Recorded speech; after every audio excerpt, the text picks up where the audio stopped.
Buenas tardes. En esta oportunidad vamos a hablar acerca de la diferencia entre lo que es la abstinencia y la sobriedad. La abstinencia usualmente es lo que se le dice tapar la botella. Abarca simplemente parar de tomar, dejar de tomar por una temporada de tiempo. Sin embargo, la persona abstinente pues aún alberga la posibilidad de volver a tomar en algún futuro.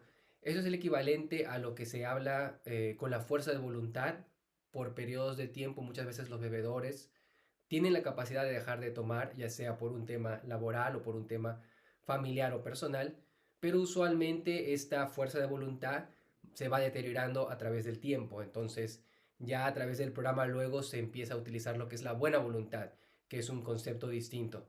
Y en referencia a la sobriedad, pues estamos hablando de la sobriedad emocional también.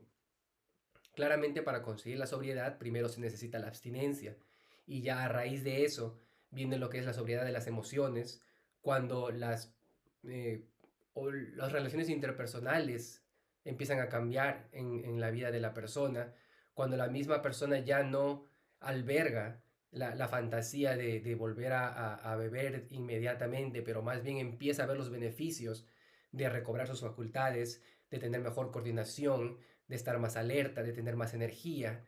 Entonces la persona se da cuenta de que puede y tiene la capacidad a través de las herramientas del programa de ser su mejor versión un día a la vez.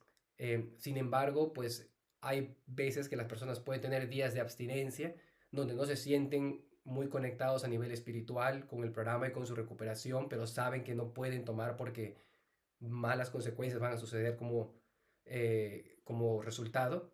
Y hay días de sobriedad donde las personas también entienden y sienten a nivel mental, pero a nivel de su cuerpo también, que este es el mejor camino para su recuperación, lo cual les va a permitir tomar mejores decisiones, tener mejores relaciones interpersonales con su familia, a nivel laboral, a nivel vocacional, en sus estudios, y de igual manera también sus propios planes a niveles de persona. El propósito que cada persona tiene lo va a poder ejecutar de una mejor manera en sobriedad, porque va a tener la capacidad de un poquito pensar antes de hacer las cosas y de igual manera tener más tolerancia y más respeto por los demás. Muchas gracias por escucharme y próximamente estaremos también haciendo el siguiente contenido. Gracias.